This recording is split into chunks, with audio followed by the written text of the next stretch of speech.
This is New Day with Chris Cuomo and Allison Camerata. We want to welcome our viewers in the United States and around the world. This is New Day. It's Thursday, March 23rd, 6 o'clock here in New York. It is a very busy news day.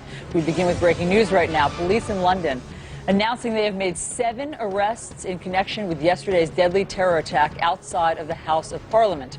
Officials now say it was likely ISIS-inspired. We will have much more on this developing story. All right, we have new information on a different front, the FBI's investigation on the Trump campaign's ties to Russia. CNN has learned the Bureau has information that some of the president's associates may have coordinated with Russian operatives in the releasing of damaging information about Hillary Clinton's campaign. There are also growing questions about whether the House Intelligence Committee's investigation into Russia is now compromised after its chairman went directly to the president with new surveillance information.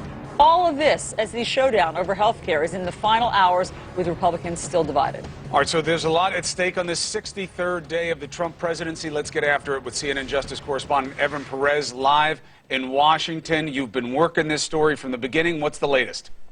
Well, Chris, U.S. officials tell CNN that the FBI has information that indicates associates of President Donald Trump communicated with suspected Russian operatives to possibly coordinate the release of information damaging to Hillary Clinton's campaign. Now, you remember FBI Director James Comey made his bombshell announcement on Monday before Congress that the FBI is investigating the Trump campaign's ties to Russia. The FBI is now reviewing the information that they have, which includes human intelligence, travel, business, and phone records, and accounts of in-person meetings. Now, this information is what raised the suspicions of FBI counterintelligence investigations that coordination may have taken place, though we do know from officials that they've cautioned that the information is not yet conclusive and that the investigation is still ongoing. Now, the FBI would not comment, nor would the White House, though we've heard from Trump officials that they deny that there's any evidence of collusion. Evan, help us understand this. What does this mean about what Director James Comey said to the committee on Monday? Well, this explains exactly what he said. If you'll recall, in addition to Comey saying that the investigation includes looking at the connections of Trump associates, he also explained what it means that this investigation is being done. Take a listen to him. Don't you need some action or some information besides just attending a meeting, having been paid to attend a conference, that a picture was taken, or that you traveled to a country before you're open to investigation for intelligence by the FBI? The standard is, I think there's a couple different at play, a credible allegation of wrongdoing or a reasonable basis to believe that an American may be acting as an agent of a foreign power. So one law enforcement official says that the information in hand suggests that, quote, people connected to the campaign were in contact, and it appeared that they were giving the thumbs up to release information when it was ready. But other officials we spoke to say it's premature to draw that inference from the information that they've gathered so far, largely because it's still circumstantial. Now, the FBI cannot yet prove that actual collusion took place, but the information suggests that collusion is now a large focus of this investigation. Now, we knew about the contacts, but, you know, a little bit of it's going to be words, but it's going to have huge implications on what the outcome of the investigation is. Coordination, collusion, knowledge, these are going to be the big words. Collusion would be the far end of the spectrum, right? Which is exactly. You worked with them on it. But just knowledge of what the Russians were doing, and maybe even coordination, the new word, that's very different than contact. That's right, and you know, at this point we still don't know who the people connected to Trump that are being investigated as part of this coordination part. What we do know is that the FBI has been investigating 4 former Trump campaign associates, including Michael Flynn, Paul Manafort, Roger Stone, and Carter Page, for contacts with Russians known to U.S. intelligence. Now, all 4 of these men have denied improper contacts. And I got to tell you, one of the obstacles, interesting things here, one of the obstacles the FBI is facing is finding this conclusive evidence is that communications between Trump associates and the Russians have ceased in recent months, given all the public focus on Russia's ties to the Trump campaign. And some of the Russian officials that they they've been watching have also changed their methods of communications, making it all the more difficult for the FBI to monitor what they're doing. Evan, appreciate it. Thank you very much. Keep us in the loop. Another story, the political battle brewing over President Trump's spy claims. House Intelligence Chairman Devin Nunes did something very unorthodox. He went to the White House with information that he had learned about private communications of the president and his transition team being intercepted by U.S. intelligence monitoring of foreign officials. Remember the distinction. He did not have information that they were the target of any warrant or wiretap, but just like with General Flynn, they may have been caught up in ancillary surveillance. The key here is Nunes did this, going to the White House, before he talked to his own committee. And it raises an obvious question. Is this investigation compromised? Does Nunes have to be removed? CNN's Joe Johns live at the White House with more. This was a big move. It was a big gamble for Nunes.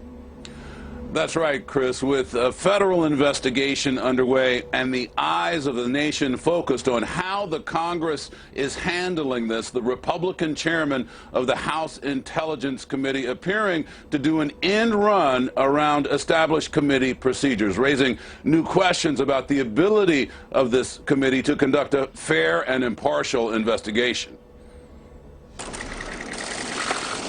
House Intelligence Committee Chairman Devin Nunes stunning Washington. I thought it was important for the president to know this. Rushing to the White House to warn President Trump that communication involving members of his transition team may have been picked up through normal incidental surveillance, apparently all legally conducted.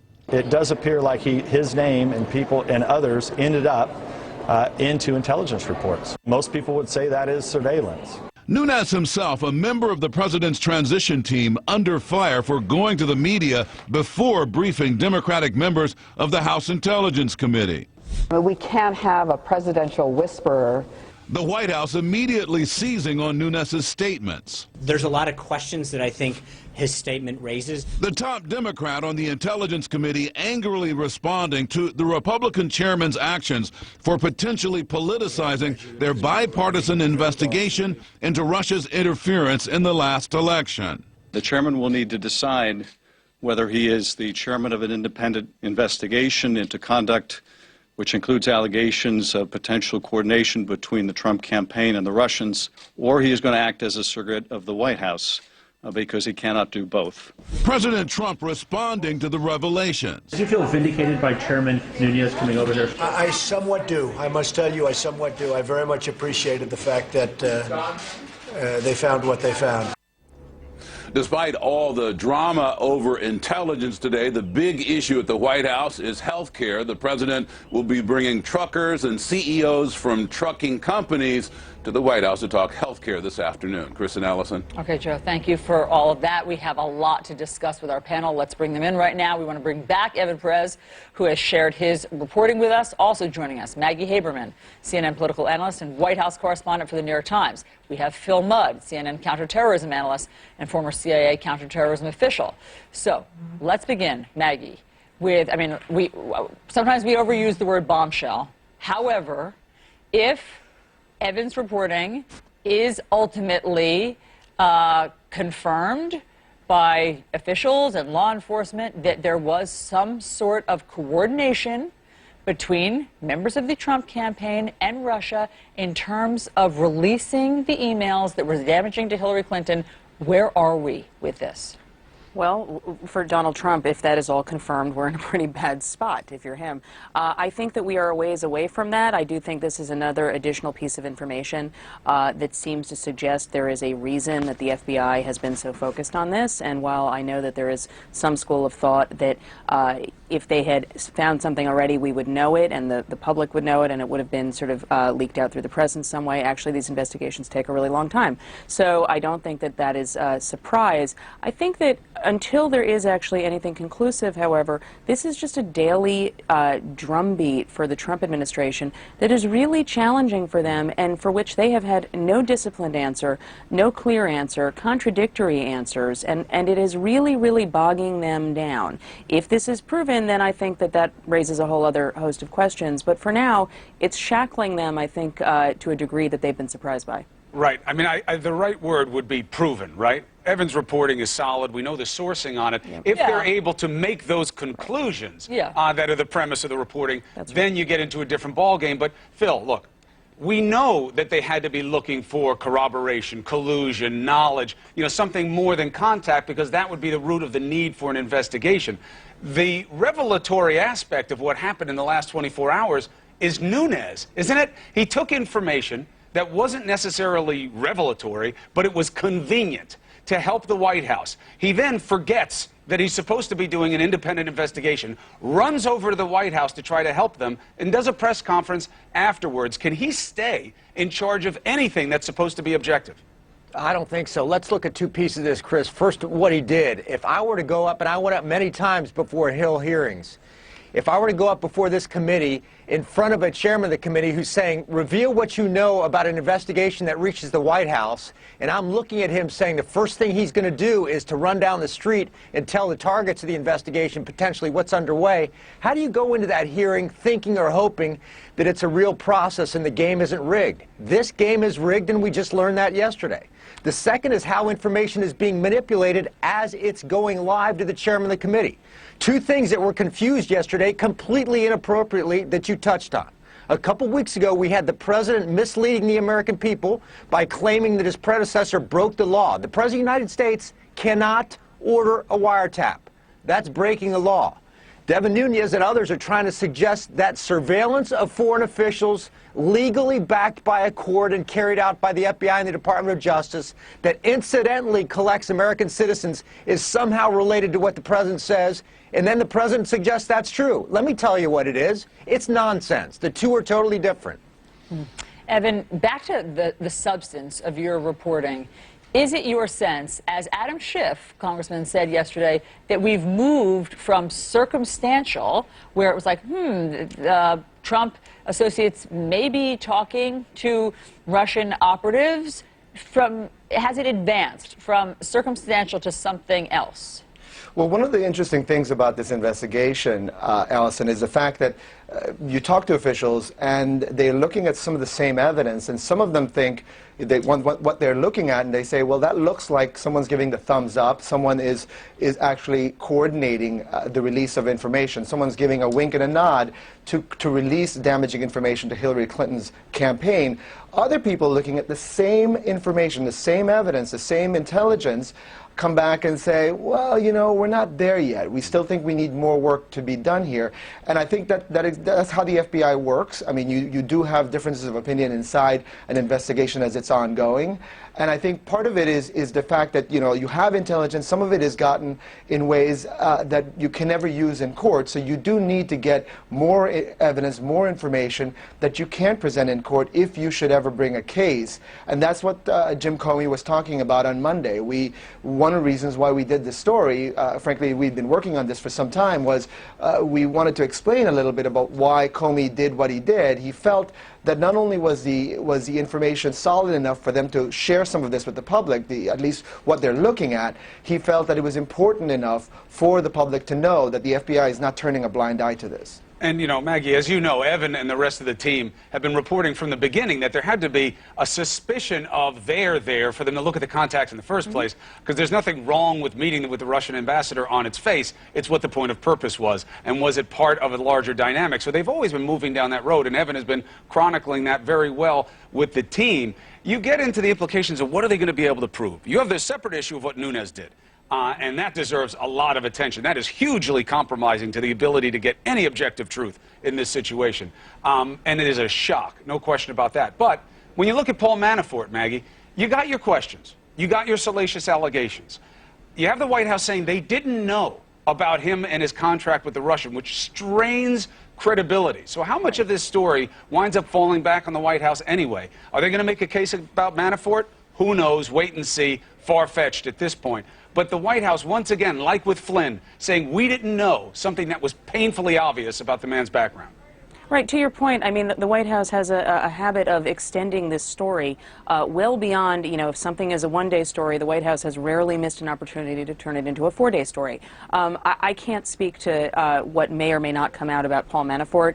I've seen the reports like everybody else. What I don't believe is that there was a total lack of awareness about at least the representation that he had done, maybe not the details of the contract that was reported on yesterday by the Associated Press, but I find it hard to believe that no one at all was familiar with the fact that Paul Manafort had represented a certain client. And that is where the White House is getting itself into, I think, a sticky issue, is that they have repeatedly said something, including, a couple of days ago, Sean Spicer said that Paul Manafort was here for a limited time with a limited role. Technically, it was a limited time in the broad span of an 18-month campaign, because it was about 5 months. It was not a limited role. He ran the campaign. He was equivalent to John Podesta. And so that he then ended up having to clear that up yesterday. And I just think that the more time they have to spend kind of covering their tracks to explain things they've said before, it's confusing for them and problematic. Phil, what do you think of the new reporting about Paul Manafort, or at least the new revelations that, in fact, there might have been these offshore accounts and that he might have been paid $10 million a year to do this work with this Ukrainian leader? I think it gives me a clue that I didn't understand 48 hours ago. On the surface, this doesn't look like it takes us that far because, as we were suggesting earlier, as Chris said, I think he's got a law degree. I'm not certain about that. As Chris said earlier, there's an air gap between.